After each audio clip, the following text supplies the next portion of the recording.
যদি আমি বলি আমার রাসূল কেমন ছিলেন, যদি আমি বলি আমার রাসূল কেমন ছিলেন, তিনি ছিলেন মধ্যম আকৃতির, তিনি না লম্বা না খাটো।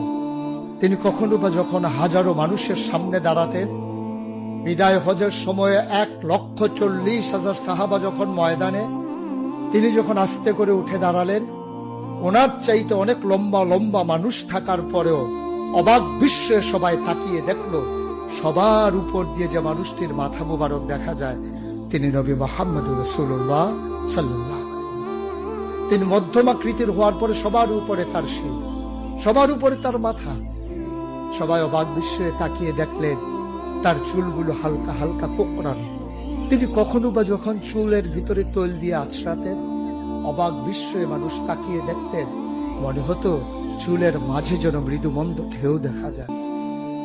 তার কপালটা ছিল চওড়া শুভ্র,